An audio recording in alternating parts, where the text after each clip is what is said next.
देखिए यहाँ पे एक वॉल है जिससे हमें प्लास्टर करना है। इसका लेंथ हम लोग मान लेते हैं 10 फीट है, ब्रेथ भी 10 फीट है और इसका जो थिकनेस है, डेप्थ है वो ½ इंच है। इसका जो हम लोग थिकनेस को पहले इंच से फीट में कन्वर्ट करेंगे। फीट में कन्वर्ट करने के लिए 0.5 को 12 से डिवाइड कर देंगे तो हमारा आंसर निकल गया है 0.042 फीट। अब हम यहाँ पे प्लास्टर का रेशियो जो दिया गया है 1/5 है। इसमें से 1 जो है वो हमारा सीमेंट और 5 जो है वो हमारा सैंड है। अब हम सम ऑफ रेशियो करते हैं, 1 + 5 = 6 आया हमारा। उसके बाद हम मोर्टार के नेट वॉल्यूम निकालेंगे। नेट वॉल्यूम निकालने के लिए लेंथ, ब्रेथ और थिकनेस को मल्टीप्लाई करेंगे। लेंथ हमारा था 10 फीट, ब्रेथ भी था 10 फीट और थिकनेस जो था वो था 0.042 फीट। तो हमारा आंसर आएगा 4.2 क्यूबिक फीट। अब हम इसका ड्राइव वॉल्यूम निकालते हैं। ड्राइव वॉल्यूम निकालने का फॉर्मूला होता है नेट वॉल्यूम इंटू 1.33 और यहाँ पे जो 1.33 है वो कॉन्स्टेंट है। देखिए यहाँ पे, तो यहाँ पे हमारा नेट वॉल्यूम था 4.2 इंटू 1.33 तो हमारा आंसर आ जाएगा 5.586 क्यूबिक फीट। ये हमारा ड्राई वॉल्यूम है। अब हम इसका सैंड निकालेंगे।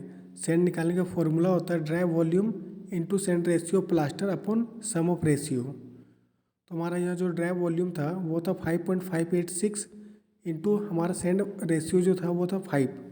यहाँ पर कैलकुलेट करने के बाद सैंड आ रहा है 4.566 क्यूबिक फीट। अब हम इसका सीमेंट निकालते हैं। सीमेंट निकालने का फॉर्मूला होता है dry volume into cement ratio plaster upon sum of ratio. तो हमारे यहाँ पर ड्राई वॉल्यूम जो था वो था 5.586 इंटू सीमेंट रेशियो था 1 और सम ऑफ रेशियो हमारा था 6। तो यहाँ पे जो सीमेंट का वैल्यू है वो है 0.931 क्यूबिक फीट। अब हम निकालेंगे इसका नंबर ऑफ सीमेंट बैग, इसमें कितना सीमेंट बैग लगने वाला है। इसका फॉर्मूला होता है सीमेंट वॉल्यूम डिवाइडेड बाय 1.23। यहाँ पे 1.23 जो है हम इसलिए लिखे क्योंकि 50 kg सीमेंट बैग का जो वैल्यू होता है वो होता है 1.23 क्यूबिक फीट।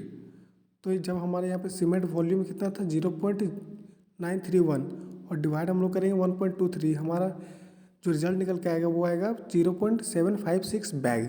अब हम इसे केजी में कन्वर्ट करेंगे। केजी में कन्वर्ट करने के लिए number of cement bag into 50 करेंगे।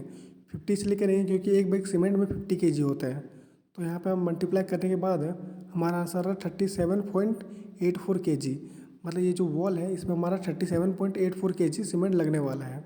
आई होप इंजीनियर आप सबको बहुत अच्छे से समझ में आया होगा। अगर कुछ डाउट रह गया या तो कुछ समझ नहीं आया तो आप कमेंट कर सकते हैं या तो हम मेरे इंस्टा पे मैसेज भी कर सकते हैं। Thank you engineers.